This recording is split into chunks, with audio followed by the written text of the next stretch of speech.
എല്ലാ പ്രിയ വിദ്യാർത്ഥിനികൾക്കും പുതിയൊരു വീഡിയോയിലേക്ക് സ്വാഗതം. MG university, Mahatma Gandhi university, affiliated കോളേജുകൾ, പഠന വകുപ്പുകൾ, സെൻറ്ററുകൾ എന്നിവിടങ്ങളിലെ ഡിഗ്രി പ്രവേശന നടപടിക്രമങ്ങൾ യൂണിവേഴ്സിറ്റി ആരംഭിച്ചു. MG യൂണിവേഴ്സിറ്റിയുടെ കീഴിൽ ഒരു ഡിഗ്രി പ്രവേശനം ആഗ്രഹിക്കുന്ന വിദ്യാർത്ഥികൾക്ക് ഇപ്പോൾ അപേക്ഷിക്കാം. ഗവൺമെൻറ് എയ്ഡഡ്, സെൽഫ് ഫിനാൻസ് കോളേജുകൾ തമ്മിലുള്ള വ്യത്യാസം, ഫീസ് എത്ര അടയ്ക്കേണ്ടി വരും എന്നിങ്ങനെയുള്ള A to Z വിവരങ്ങളാണ് ഈ ഒരു വീഡിയോയിൽ കൂടെ വിദ്യാർത്ഥിനികളുമായിട്ട് പങ്കുവെക്കാൻ ആഗ്രഹിക്കുന്നത്. വിശദമായ വാർത്തയിലേക്ക് പോകും മുമ്പായിട്ട് ആദ്യമായിട്ട് ഈ ചാനൽ കാണുന്ന വിദ്യാർത്ഥിനിയുണ്ടെങ്കിൽ തീർച്ചയായും മറക്കണ്ട സബ്സ്ക്രൈബ് ചെയ്ത് കൂടെ പറയാൻ പ്രത്യേകം ശ്രദ്ധിക്കുക. സബ്സ്ക്രൈബ് ചെയ്തതിനൊപ്പം നോട്ടിഫിക്കേഷൻ ബെല്ലേക്കുള്ള ഓൾ ഓപ്ഷൻ എനേബിൾ ചെയ്യുക. ചാനൽ വീഡിയോസ് നിങ്ങൾക്ക് ഉപകാരപ്രദമാകുന്നുണ്ടെങ്കിൽ മാത്രം തീർച്ചയായും ഒന്ന് ലൈക്കും കൂടി ചെയ്യണം. അതുപോലെ തന്നെ നിങ്ങളുടെ സുഹൃത്തുക്കളിലേക്ക് ഷെയർ ചെയ്ത് കൊടുക്കാനും കൂടി പ്രത്യേകം ശ്രദ്ധിക്കുക. അതുപോലെ നമ്മുടെ ചാനലിൻ്റെ വാട്സപ്പ് ചാനലിൽ ജോയിൻ ചെയ്യാനുള്ള ലിങ്ക് നിങ്ങൾക്ക് വീഡിയോയ്ക്ക് തല ഡിസ്ക്രിപ്ഷൻ ബോക്സിൽ നൽകുന്നതായിരിക്കും. അപ്പോൾ നമുക്ക് നേരെ വളരെ സുപ്രധാനവും വളരെ പ്രാധാന്യം അറിയിക്കുന്ന വാർത്തയിലേക്ക് തന്നെ കിടക്കാം. MG യൂണിവേഴ്സിറ്റി, അത് മഹാത്മാഗാന്ധി യൂണിവേഴ്സിറ്റി, ഡിഗ്രി പ്രവേശന നടപടിക്രമങ്ങൾ ആരംഭിച്ചു. അപ്പോൾ MG യൂണിവേഴ്സിറ്റിക്ക് കീഴിൽ ഒരു ഡിഗ്രി പ്രവേശനം ആഗ്രഹിക്കുന്ന എല്ലാ വിദ്യാർത്ഥിനികളും വീഡിയോ മുഴുവനായി കാണുക. അഡ്മിഷൻ പ്രോസസ് എങ്ങനെയാണെന്നുള്ള A to Z detailed video ആണ് നമ്മൾ പങ്കുവെക്കാൻ ഉദ്ദേശിക്കുന്നത്. ഗവൺമെൻറ് എയ്ഡഡ്, സെൽഫ് ഫിനാൻസ് കോളേജുകൾ എന്താണ് ഇവ തമ്മിലുള്ള വ്യത്യാസം, ഫീസ് എത്ര അടയ്ക്കേണ്ടി വരും, നമുക്ക് നോക്കാം. ആദ്യം പ്രോസ്പെക്ടസ് നമ്മൾ എടുത്തു വെച്ചിട്ടുണ്ട്. Mahatma Gandhi university admission to UG programmes, UG CAP, integrated programmes 2025, centralised അലോട്ട്മെൻറ്റ് വഴിയാണ്. ആദ്യം തന്നെ നമ്മൾ പറയുകയാണ്, നിരവധി വിദ്യാർത്ഥികൾ ചോദിക്കുന്ന സംശയമാണ്, എൻട്രൻസ് വഴിയാണോ പ്രവേശനം നൽകുന്നത് അതോ അലോട്ട്മെൻറ്റ് വഴിയാണോ? പ്രിയ വിദ്യാർത്ഥികളോട് പറയാനുള്ളത്, എൻട്രൻസ് വഴിയൊന്നും അല്ല പ്രവേശനം നൽകുന്നത്, അലോട്ട്മെൻറ്റ് വഴി തന്നെയാണ് എന്ന് പ്രിയ വിദ്യാർത്ഥിനികൾ ഓർത്തിരിക്കേണ്ടതാണ്. ഡിഗ്രി പ്രവേശന നടപടിക്രമങ്ങൾക്ക് വിദ്യാർത്ഥിനികൾക്ക് ഇപ്പോൾ തന്നെ രജിസ്ട്രേഷൻ ചെയ്യാൻ സാധിക്കുമെന്നുള്ളത് വിദ്യാർത്ഥിനികൾ ഓർത്തിരിക്കേണ്ടതാണ്. നമുക്ക് എന്ത് ചെയ്യാം, ആദ്യം തന്നെ രജിസ്ട്രേഷൻ നടപടികൾ A to Z വിവരങ്ങൾ പറയാൻ പോവാണ്. ആദ്യത്തെ പ്രോസസ്സാണ് സ്റ്റെപ്പ് 1, ലോഗിൻ www, അതായത് നിങ്ങൾ MG യൂണിവേഴ്സിറ്റി ഗൂഗിളിലോ ക്രോമിലോ കയറി MG university, Mahatma Gandhi university search ചെയ്താൽ മതി. നിങ്ങൾക്ക് MG യൂണിവേഴ്സിറ്റിയുടെ വെബ്സൈറ്റിലേക്ക് തന്നെ കിടക്കാം. ശേഷം അവിടെ അഡ്മിഷൻസ് എന്ന ബാർ കാണും, അതിൽ ക്ലിക്ക് ചെയ്യുക. സെൻട്രലൈസ്ഡ് അലോട്ട്മെൻറ്റ് പ്രോസസ് എന്ന ലിങ്ക് കാണും, അതിൽ ക്ലിക്ക് ചെയ്യുക. FIUGP ഹോണേഴ്സ് UG ഹോണേഴ്സ് എന്ന അതിൽ ക്ലിക്ക് ചെയ്യുക. തുറന്നു വരുന്ന പേജിൽ നിങ്ങളുടെ രജിസ്ട്രേഷൻ ഡീറ്റെയിൽസ് ആണ്. ആദ്യത്തെ ഡീറ്റെയിൽസ് എന്ന് പറയുന്നത് ഒരു യൂസർ ID, പാസ്വേഡ് ക്രിയേറ്റ് ചെയ്യുക എന്നുള്ളത്. ഞാൻ വായിക്കാം. Login in www.cap.mgu.ac.in and click on admission to UG degree programmes 2025-2026. A form will be shown as given below. Provide all the required files. There are 3 categories: SC/ST, others and Lakshadweep Muslims. Make sure that the correct category is selected. അത് first page എന്നുള്ളത് നിങ്ങളുടെ user ID, candidate registration ആണ്. അത് നിങ്ങളുടെ ഒരു profile, ഉദാഹരണം പറയുകയാണെങ്കിൽ ഇപ്പം ഒരു അക്കൗണ്ട് ക്രിയേറ്റ് ആക്കുക എന്നൊക്കെ പറയും. നമ്മളിപ്പം നിങ്ങൾ +1 അലോട്ട്മെൻറ്റ് കൊടുത്തപ്പോൾ നിങ്ങൾ രജിസ്റ്റർ ചെയ്തിട്ടൊരു യൂസർ നെയിമും പാസ്വേഡും ആക്കിയില്ലായിരുന്നോ? നിങ്ങളുടെ തന്നെ ഒരു അക്കൗണ്ട് ക്രിയേറ്റ് ചെയ്യുക എന്ന് പറഞ്ഞ പോലെ അതാണ് സംഭവം ഉദ്ദേശിക്കുന്നത്. നിങ്ങളൊരു യൂസർ ID യും പാസ്വേഡ് വെച്ച് നിങ്ങൾക്കൊരു പ്രൊഫൈൽ ക്രിയേറ്റ് ചെയ്തെടുക്കുക. അതാണ് ആദ്യത്തെ പ്രോസസ്സ് എന്ന് പറയുന്നത്. ഇനി രണ്ടാമത്തെ പ്രോസസ്സാണ് confirmation of account creation note be shown application number എന്ത് ചെയ്യും? MG യൂണിവേഴ്സിറ്റി തന്നെ നിങ്ങളുടെ ആപ്ലിക്കേഷൻ നമ്പർ, അതായത് യൂസർ ID എന്ത് ചെയ്യും? MG യൂണിവേഴ്സിറ്റി തന്നെ നിങ്ങൾക്ക് നൽകും. പാസ്വേഡ് നിങ്ങൾ തന്നെ ക്രിയേറ്റ് ചെയ്യേണ്ട ഒരു സാധനമാണ്. അടുത്തത് registration 3, provide fill the personal and academic details. നിങ്ങളുടെ പേഴ്സണൽ ഡീറ്റെയിൽസ്, അതായത് നെയിം, നിങ്ങൾ ഏത് ബോർഡാണ്, HSC, VHSC, CBSE അതാണെന്ന് ചോദിക്കും. ആധാർ നമ്പർ, നിങ്ങളുടെ ഫാദറിൻ്റെ നെയിം എന്നിങ്ങനെയുള്ള നിങ്ങളുടെ അഡ്രസ്സ്, നിങ്ങളുടെ മൊബൈൽ നമ്പർ, ആധാർ നമ്പർ എന്നിങ്ങനെയുള്ള കുറച്ച് നിങ്ങളുടെ പേഴ്സണൽ ഡീറ്റെയിൽസ് ചോദിക്കും. കൃത്യമായ രീതിയിൽ എൻ്റർ ചെയ്ത് നൽകേണ്ടതാണ്. ഈ വിവരങ്ങൾ നൽകി കഴിഞ്ഞാൽ അടുത്തതാണ് അക്കാദമിക് ഡീറ്റെയിൽസ്. ആദ്യമേ പറഞ്ഞു നിങ്ങൾ HSC, VHSC, CBSE, ICSE ഏതാണെന്ന് വെച്ചാൽ കൃത്യമായി ഫില്ല് ചെയ്ത് കൊടുക്കുക. ഇതൊന്നും അല്ലെങ്കിൽ അതേഴ്സ് എന്നൊരു ഓപ്ഷൻ കാണും. ശേഷം നിങ്ങളുടെ പ്ലസ് ടുവിൻ്റെ മാർക്ക് എൻ്റർ ചെയ്ത് കൊടുക്കാനുള്ള ഓപ്ഷൻ ആയിരിക്കും. അത് പ്ലസ് ടുവിൻ്റെ ഓരോ വിഷയവും നിങ്ങൾ എന്ത് ചെയ്യുക, ഓരോ വിഷയവും നിങ്ങൾ സെലക്ട് ചെയ്യുക. ശേഷം നിങ്ങളുടെ മാർക്ക് എൻ്റർ ചെയ്ത് കൊടുക്കുക. നിങ്ങൾക്ക് ഒരു കാര്യം എന്ത് ചെയ്യായിരുന്നു, ഇപ്പം നിങ്ങൾ ഉദാഹരണം പറയുകയാണെങ്കിൽ SLC കഴിഞ്ഞ് നിങ്ങൾ +1 അലോട്ട്മെൻറ്റ് കൊടുക്കുമ്പോൾ നിങ്ങൾ രജിസ്റ്റർ നമ്പർ നൽകിക്കഴിഞ്ഞാൽ ഡയറക്റ്റായിട്ട് എന്ത് ചെയ്തേനെ, നിങ്ങളുടെ 10ലെ മാർക്ക്, നിങ്ങളുടെ SLC മാർക്ക് എന്ത് ചെയ്തേനെ, ഓട്ടോമാറ്റിക്കലി അപ്ഡേറ്റ് ആയി വന്നേനെ. നിങ്ങൾ SLCയുടെ കഴിഞ്ഞ് +1 രജിസ്ട്രേഷൻ നടത്തുമ്പോൾ, +1 അലോട്ട്മെൻറ്റ് കൊടുക്കുമ്പോൾ ഓട്ടോമാറ്റിക്കലി നിങ്ങളുടെ എന്ത് ചെയ്തേനെ, രജിസ്റ്റർ നമ്പർ കൊടുക്കുമ്പോൾ തന്നെ മാർക്ക് അവിടെ ഓട്ടോമാറ്റിക്കലി വരും. പക്ഷേ ഇതങ്ങനെ എന്ത് ചെയ്യില്ല, ഓട്ടോമാറ്റിക്കലി നിങ്ങളുടെ മാർക്ക് വരില്ല. പകരം നിങ്ങൾ എന്ത് ചെയ്യണം, രജിസ്റ്റർ നമ്പർ കൊടുത്തതിന് ശേഷം നിങ്ങളുടെ 6 വിഷയങ്ങൾ ഏതാണെന്ന് സെലക്ട് ചെയ്ത് കൊടുക്കണം. ശേഷം അതിന് ലഭിച്ച മാർക്ക് മാക്സിമം എത്രയാണ്, ഒരു വിഷയം 200ലാണ്, 200ൽ എത്ര സ്കോർ ചെയ്തു, അങ്ങനെ 6 വിഷയവും തെറ്റാതെ കൃത്യമായിട്ട് എന്ത് ചെയ്യണം, നമ്മൾ തന്നെ എന്ത് ചെയ്യണം, സെലക്ട് ചെയ്ത് കൊടുക്കണം. മാർക്ക് ഷീറ്റ് അവിടെ ഓട്ടോമാറ്റിക്കലി വരൂല. ഓക്കെ ആണല്ലോ, ക്ലിയർ ആണല്ലോ? ഓക്കെ. അടുത്ത step 4, add 1 or more options. ഇത് സിമ്പിളായിട്ട് ഇത്രയേ ഉള്ളൂ. നിങ്ങൾ +1 അലോട്ട്മെൻറ്റിന് സ്കൂളും കോഴ്സും സെലക്ട് ചെയ്ത് കൊടുത്തല്ലോ, സംഗതി അത് തന്നെ. ഇവിടെ നിങ്ങൾക്ക് വേണ്ട കോളേജും നിങ്ങൾക്ക് വേണ്ട കോഴ്സും സെലക്ട് ചെയ്ത് കൊടുക്കുക. +1ന് നിങ്ങൾ സ്കൂളും കോഴ്സും തിരഞ്ഞെടുത്ത പോലെ, ഇപ്പം നിങ്ങൾക്ക് ഇന്ന സ്കൂളിൽ സയൻസ്, ഇന്ന സ്കൂളിൽ കൊമേഴ്സ്, ഇന്ന സ്കൂളിൽ ഹ്യൂമാനിറ്റീസ് എന്ന് പറഞ്ഞ് സെലക്ട് ചെയ്ത പോലെ നിങ്ങൾക്ക് ഇപ്പം MG യൂണിവേഴ്സിറ്റിയിലെ ഈ ഒരു കോളേജിൽ നിങ്ങൾക്ക് ഹിസ്റ്ററി അത് ഇന്ന കോളേജിൽ, പൊളിറ്റിക്സ് ഇന്ന കോളേജിൽ, എക്കണോമിക്സ് ഇന്ന കോളേജിൽ, അത് സ്കൂളും കോഴ്സും തിരഞ്ഞെടുത്ത പോലെ +1ൻ്റെ ടൈമിൽ സ്കൂൾ ആൻഡ് കോഴ്സ് തിരഞ്ഞെടുത്ത പോലെ എന്ത് ചെയ്യുക, ഇവിടെ നിങ്ങൾ കോളേജും നിങ്ങൾക്ക് വേണ്ട കോഴ്സും തിരഞ്ഞെടുക്കുക. അതാണ് ഇവിടെ.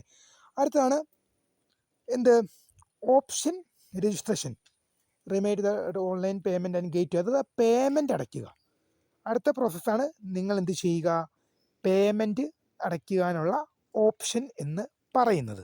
പേയ്മെൻറ്റ് അടയ്ക്കാനുള്ള ഓപ്ഷൻ, പേയ്മെൻറ്റ് ഓപ്ഷനിൽ നിങ്ങൾ എന്ത് ചെയ്യുക, അടുത്ത പേയ്മെൻറ്റ് ഓപ്ഷനിലേക്ക് പോകുമ്പോൾ മുകളിൽ നൽകിയിരിക്കുന്ന വിവരങ്ങൾ നിങ്ങൾ തന്നെയാണെന്ന് പരിശോധിക്കുക, മാറിയിട്ടില്ലെന്ന് പരിശോധിക്കുക. ശേഷം എന്ത് ചെയ്യുക, പേയ്മെൻറ്റ് അടയ്ക്കുക. പേയ്മെൻറ്റ് എന്ന് പറയുമ്പോൾ എത്രയാണെന്ന് വെച്ച് കഴിഞ്ഞാൽ 800 രൂപയെങ്ങാണ്ടാണ് വരുന്നത്, അത് നിങ്ങൾ അടയ്ക്കുക. ഇപ്പം ജനറൽ കാറ്റഗറിക്കാർക്ക് 800 രൂപയും മറ്റ് SC/ST വിദ്യാർത്ഥികൾക്ക് കുറച്ച് കുറവും ഉണ്ടാകും. ഞാൻ ഡീറ്റെയിൽഡ് ആയിട്ട് നോക്കിയിട്ടില്ല. പേയ്മെൻറ്റ് അടച്ചു കഴിഞ്ഞാൽ അടുത്തതാണ് നിങ്ങളുടെ സർട്ടിഫിക്കറ്റ് അപ്ലോഡ് ചെയ്ത് കൊടുക്കുക.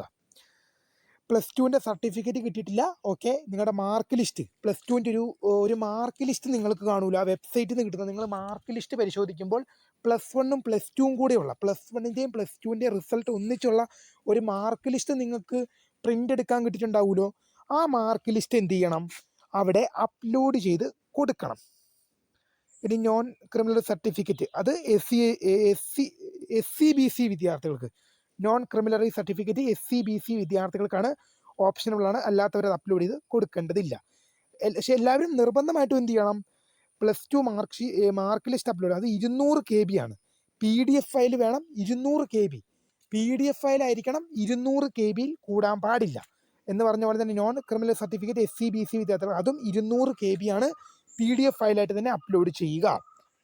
ഇനി അടുത്തത് final submission details provide can be previewed and edit before final submission date be submitted cannot be modified, option can be modified during in a specific period. അത് നിങ്ങളുടെ എല്ലാ ഡീറ്റെയിൽസും, നിങ്ങൾ നൽകിയിരിക്കുന്ന എല്ലാ ഡീറ്റെയിൽസും കറക്റ്റാണ് എന്നുണ്ടെങ്കിൽ സബ്മിറ്റ് യുവർ ആപ്ലിക്കേഷൻ എന്ന ലിങ്ക് നിങ്ങൾക്ക് അവിടെ ലഭ്യമാണ്. അടുത്ത ഓപ്ഷനാണ് സബ്മിറ്റ് യുവർ ആപ്ലിക്കേഷൻ. ഈ സബ്മിറ്റ് യുവർ ആപ്ലിക്കേഷൻ നിങ്ങളുടെ എല്ലാ ഡീറ്റെയിൽസും, നിങ്ങൾ ഇത്രയും നേരം ആദ്യം മുതൽ നമ്മൾ പേഴ്സണൽ ഡീറ്റെയിൽസ് പറഞ്ഞപ്പോൾ തൊട്ട് നൽകിയ എല്ലാ ഡീറ്റെയിൽസും നിങ്ങൾക്കൊരു പേജിലായിട്ട് നിങ്ങളുടെ മുമ്പിൽ കാണാൻ സാധിക്കും. ശേഷം ആ വിവരങ്ങൾ കറക്റ്റാണെങ്കിൽ അവിടെ ഐ ഡിക്ലെയർ എന്നൊരു ഓപ്ഷൻ ഉണ്ട്. അവിടെ ഐ ഡിക്ലെയർ എന്നൊരു ഓപ്ഷൻ വരുന്നുണ്ട്. I have read the above declaration and I agree. അവിടെ നിങ്ങൾ നൽകിയ വിവരങ്ങളും പിന്നെ യൂണിവേഴ്സിറ്റിയുടെ ഒരു ഡിക്ലറേഷനും ഉണ്ട്. ആ ഡിക്ലറേഷൻ നിങ്ങൾ എന്ത് ചെയ്യണം, അവിടെ ടിക്ക് ചെയ്ത് കൊടുത്തിട്ട് ഞാനത് എഗ്രി ചെയ്യുന്നു എന്ന് ടിക്ക് ചെയ്ത് കൊടുത്തിട്ട് സബ്മിറ്റ് ചെയ്യണം. ആ ഡിക്ലറേഷൻ നിങ്ങൾ പേടിക്കൊന്നും വേണ്ട, അത് ഇത്ര മാത്രമേ പറയുന്നുള്ളൂ. അത് ഞാൻ നൽകിയിരിക്കുന്ന ഇത്രയും നേരം ഞാൻ നൽകിയതും ഞാൻ അപ്ലോഡ് ചെയ്തതുമായ എല്ലാ വിവരങ്ങളും ശരിയാണെന്ന് ഞാൻ സാക്ഷ്യപ്പെടുത്തുന്നു. ആയതിനാൽ അഡ്മിഷൻ ലഭിക്കുമ്പോൾ എൻ്റെ വിവരങ്ങളിൽ എന്തെങ്കിലും തരത്തിലുള്ള തെറ്റുകുറ്റങ്ങൾ സംഭവിച്ചു കഴിഞ്ഞാൽ എൻ്റെ അഡ്മിഷൻ റദ്ദാക്കാൻ സർവകലാശാലയ്ക്ക് MG യൂണിവേഴ്സിറ്റിക്ക് അധികാരം ഉണ്ട്. ഇത്ര മാത്രമേ പറഞ്ഞുള്ളൂ. ആ ഡിക്ലറേഷൻ നിങ്ങൾ പേടിക്കൊന്നും വേണ്ട. അത് ആ ഡിക്ലറേഷനിൽ പറയുന്ന ഇത്ര മാത്രമാണ്, നിങ്ങൾ നൽകിയിരിക്കുന്ന അതിപ്പം അത് എഴുതിയിരിക്കുന്നത് ഞാൻ നൽകിയിരിക്കുന്ന എല്ലാ വിവരങ്ങളും അപ്ലോഡ് ചെയ്ത ഡോക്യുമെന്റ്സും ഒന്നുകൂടെ പറയാം, ഞാൻ നൽകിയിരിക്കുന്ന എല്ലാ വിവരങ്ങളും അപ്ലോഡ് ചെയ്ത ഡോക്യുമെന്റ്സും കറക്റ്റ് തന്നെയാണ്, അതിൽ തെറ്റില്ല എന്ന് ഞാൻ സാക്ഷ്യപ്പെടുത്തുന്നു. എന്തെങ്കിലും തരത്തിലുള്ള തെറ്റുകുറ്റങ്ങൾ അഡ്മിഷൻ സമയത്ത് പിടിക്കപ്പെടുന്ന പക്ഷം എൻ്റെ അഡ്മിഷൻ റദ്ദ് ചെയ്യാൻ യൂണിവേഴ്സിറ്റിക്ക് അധികാരമുണ്ട്. അതായത് ഞാൻ നൽകിയിരിക്കുന്ന എല്ലാ വിവരങ്ങളും കറക്റ്റാണ്, തെറ്റായ വിവരങ്ങളൊന്നും ഞാൻ ബോധിപ്പിച്ചിട്ടില്ല. എന്തെങ്കിലും തരത്തിലുള്ള തെറ്റുകുറ്റങ്ങൾ അഡ്മിഷൻ ടൈമിൽ കണ്ടുപിടിക്കുന്ന പക്ഷം എൻ്റെ അഡ്മിഷൻ റദ്ദ് ചെയ്യാൻ യൂണിവേഴ്സിറ്റിക്ക് അധികാരമുണ്ടെന്നുള്ളത് നിങ്ങൾ തന്നെ അങ്ങ് എന്ത് ചെയ്യുന്നു, കൊടുക്കുന്നു. അത് നിങ്ങൾ പേടിക്കൊന്നും വേണ്ട. കാരണം ഇപ്പം നിങ്ങൾ നൽകിയ വിവരങ്ങൾ നിങ്ങളുടെ ഡീറ്റെയിൽസ് ആണ്. അപ്പം നിങ്ങൾ നിങ്ങളുടെ മാർക്ക് ലിസ്റ്റ്, നിങ്ങളുടെ ഡീറ്റെയിൽസും കാര്യങ്ങളൊക്കെ നിങ്ങളുടെ ആധാറും നിങ്ങളുടെ +2ഉം SLC ഒക്കെ നോക്കിയിട്ടാണല്ലോ നിങ്ങൾ കൊടുക്കുന്നത്. അപ്പം നിങ്ങൾ പേടിക്കേണ്ട ആവശ്യമൊന്നുമില്ല. ഇത് നിങ്ങൾ ഏതൊരു യൂണിവേഴ്സിറ്റിയിൽ അപേക്ഷ കൊടുത്താലും, നിങ്ങളിപ്പം കണ്ണൂർ ആയിക്കോട്ടെ, കേരള ആയിക്കോട്ടെ, MG ആയിക്കോട്ടെ, അതുപോലെ തന്നെ കാലിക്കറ്റ് ആയിക്കോട്ടെ. ഇപ്പോൾ ഇത് MG ആണ്, മഹാത്മാഗാന്ധി യൂണിവേഴ്സിറ്റിയുടെ. നിങ്ങൾ കണ്ണൂർ യൂണിവേഴ്സിറ്റി പോയാലും കേരള യൂണിവേഴ്സിറ്റി പോയാലും കാലിക്കറ്റ് യൂണിവേഴ്സിറ്റി പോയാലും ഏതൊരു യൂണിവേഴ്സിറ്റി പോയാലും ഇക്കാര്യങ്ങളെല്ലാം നിർബന്ധമാണ്, ടിക്ക് ചെയ്ത് കൊടുക്കേണ്ടതാണ്. ഇനി അടുത്തത് ഫൈനൽ സബ്മിഷൻ. നിങ്ങളുടെ അപേക്ഷ ഫൈനലായിട്ട് എന്ത് ചെയ്യുക, യൂണിവേഴ്സിറ്റിയിലേക്ക് സബ്മിറ്റ് ചെയ്യേണ്ട ഒരു സെക്ഷൻ. അതോടുകൂടി എന്ത് ചെയ്തു, അതോടുകൂടി നിങ്ങളുടെ അപേക്ഷ യൂണിവേഴ്സിറ്റിയിലേക്ക് സമർപ്പിക്കപ്പെട്ടു. ഓക്കെ, ഇത്രയും കാര്യങ്ങളാണ് പ്രധാനമായിട്ട് ശ്രദ്ധിക്കേണ്ടത്. ഇനി സ്പോർട്സ് കോട്ട, MND കോട്ട, വേറെ കോട്ടകളാണ്. അപ്പോൾ ഒരു മെറിറ്റ് കോട്ടയിൽ അപേക്ഷിക്കുന്ന വിദ്യാർത്ഥി ഈ ഫൈനൽ സബ്മിഷനും കൂടി ചെയ്യുന്നതോടുകൂടി എന്ത് ചെയ്തു, നിങ്ങളുടെ രജിസ്ട്രേഷൻ അവസാനിച്ചു. നിങ്ങൾ ചെയ്യേണ്ട കാര്യം ചെയ്തു. ഇനി നിങ്ങൾ എന്ത് ചെയ്യുക, വെയിറ്റ് ഫോർ അലോട്ട്മെൻറ്റ്. അതിപ്പോൾ നിങ്ങൾ എന്ത് ചെയ്തു, നിങ്ങൾ ചെയ്യേണ്ട എല്ലാ ജോലീസും ഇതോടെ കൂടി ചെയ്തു കഴിഞ്ഞു. ഇനി ഇനി എന്ത് ചെയ്യുക, അലോട്ട്മെൻറ്റിന് വേണ്ടി വെയിറ്റ് ചെയ്യുക. ട്രയൽ അലോട്ട്മെൻറ്റ് വരും, first allotment, second allotment, third allotment ഒക്കെ വരും. അതിന് വേണ്ടി എന്ത് ചെയ്യുക, വെയിറ്റ് ചെയ്യുക. ഇത്രയും കാര്യങ്ങളാണ് പ്രിയ വിദ്യാർത്ഥിനികൾ പ്രധാനമായിട്ടും ശ്രദ്ധിക്കേണ്ടത്.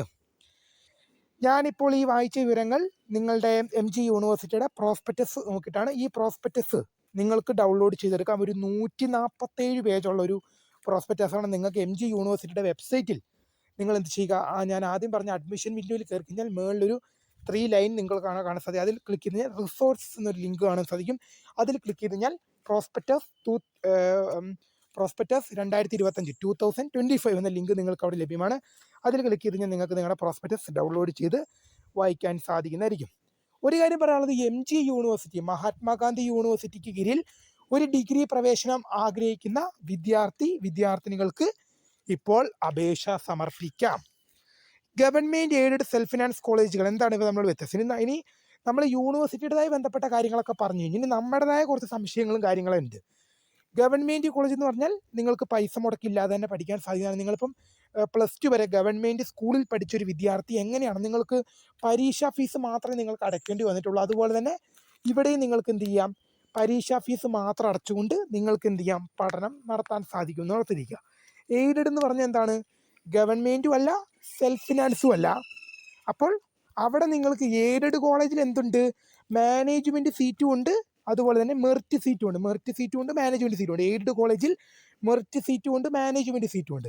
മെറിറ്റിൽ അലോട്ട്മെൻറ്റ് വഴി കിട്ടുന്ന സീറ്റാണ് എയ്ഡഡ് കോളേജിലേക്ക് മെറിറ്റ് സീറ്റ്. മെറിറ്റ് കോട്ടയിൽ നിങ്ങൾക്ക് പ്രവേശനം ലഭിച്ചാൽ, അതായത് എയ്ഡഡ് കോളേജിലേക്ക് യൂണിവേഴ്സിറ്റി നിങ്ങൾക്ക് പ്രവേശനം നൽകുന്ന സീറ്റാണ് മെറിറ്റ് സീറ്റ്. ആ മെറിറ്റ് സീറ്റിൽ നിങ്ങൾക്ക് പ്രവേശനം ലഭിച്ചു കഴിഞ്ഞാൽ നിങ്ങൾ പൈസ അടയ്ക്കേണ്ട. ഒരു കുട്ടിയെ ഗവൺമെൻറ് കോളേജിൽ പഠിക്കുന്ന ഒരു വിദ്യാർത്ഥി അല്ലെങ്കിൽ വിദ്യാർത്ഥിനി ഗവൺമെൻറ് കോളേജിൽ പഠിക്കുന്ന അതേ ആനുകൂല്യങ്ങളോടെ നിങ്ങൾക്ക് എന്ത് ചെയ്യാം, അലോട്ട്മെൻറ്റ് കിട്ടിയാൽ എയ്ഡഡ് കോളേജിലും പഠിക്കാം. എന്നാൽ നിങ്ങൾ എയ്ഡഡ് കോളേജിൽ മാനേജ്മെൻ്റ് ആയിട്ടാണ് സീറ്റ് എടുക്കുന്നതെങ്കിൽ നിങ്ങൾ 10,000-15,000 കൊടുത്ത് നിങ്ങൾ പഠിക്കേണ്ടി വരും. സെൽഫ് ഫിനാൻസ് കോളേജ് ഞാൻ പറയേണ്ട ആവശ്യമില്ല, പ്രൈവറ്റ് കോളേജുകൾ പോലെയാണ്. ഇവിടെ ഡിഗ്രി ലെവൽ വരുമ്പോൾ സെൽഫ് ഫിനാൻസ് കോളേജുകൾ, +2 അതിൻ്റെ താഴേക്ക് പോകുമ്പോൾ പ്രൈവറ്റ് സ്കൂൾസ് എന്ന് പറഞ്ഞല്ലോ, പ്രൈവറ്റ് കോളേജുകൾ. അപ്പോൾ സെൽഫ് ഫിനാൻസ് കോളേജ് പറയുമ്പോൾ നിങ്ങൾ ഫുൾ തുക നിങ്ങൾ മുടക്കണം. A to Z പൈസ നിങ്ങൾ മുടക്കണം. എന്ത് ചെയ്യണം? പൈസ കൊടുത്ത് പഠിക്കുന്നത്. ഫീസ് എത്ര അടയ്ക്കേണ്ടി വരും? ഇപ്പം ജനറൽ കാറ്റഗറി വിദ്യാർത്ഥികൾക്ക് 800 രൂപയാണ്. നിങ്ങൾ ഈ ആപ്ലിക്കേഷൻ സമർപ്പിക്കാൻ നേരത്ത് 800 രൂപ അടയ്ക്കണം. SC/ST വിദ്യാർത്ഥികളാകുമ്പം കുറച്ച് കുറവ് കിട്ടും, 400 ആണെന്ന് തോന്നുന്നു. SC/ST ഞാൻ നോക്കിയിട്ടില്ല. പക്ഷെ ഒരു കാര്യമുണ്ട്, ജനറൽ കാറ്റഗറിക്ക് അടയ്ക്കേണ്ട അത്രയും തുക SC/ST വിദ്യാർത്ഥികൾക്ക് അടയ്ക്കേണ്ട. ജനറൽ കാറ്റഗറി വിദ്യാർത്ഥികൾക്ക് അടയ്ക്കേണ്ടി വരുന്ന തുക SC/ST വിദ്യാർത്ഥികൾക്ക് വേണ്ട. SC/ST വിദ്യാർത്ഥികൾക്ക് റിസർവേഷനും കാര്യങ്ങളൊക്കെ ഉള്ളത് കൊണ്ട് തന്നെ ഫീസിൽ അവർക്കൊരു ഇളവ് ലഭിക്കും. ജനറൽ കാറ്റഗറി വിദ്യാർത്ഥി അടയ്ക്കേണ്ട തുക SC/ST വിദ്യാർത്ഥികൾ അടയ്ക്കേണ്ട. SC/STക്കാർക്ക് അടയ്ക്കണം. SC/ST വിദ്യാർത്ഥികൾ അടയ്ക്കണം. ബട്ട് കുറച്ച് നിങ്ങൾക്ക് കുറവ് കിട്ടും. കാരണം ജനറൽ കാറ്റഗറി വിദ്യാർത്ഥികൾക്ക് കുറച്ച് തുക കൂടുതലുണ്ട്, SC/ST കാറ്റഗറി വിദ്യാർത്ഥികൾക്ക് കുറച്ച് തുക കുറവാണ്. എന്തായാലും ഇക്കാര്യങ്ങൾ ശ്രദ്ധിച്ച് മുന്നോട്ട് പോകുക. അപ്പോൾ പുതിയ കാണുന്നവരെ മൈ നെയിം ഈസ് സ്ക്രേ, ദ ഫൗണ്ടർ ഓഫ് സ്ക്രേ for the career guide. Thank you for watching. By.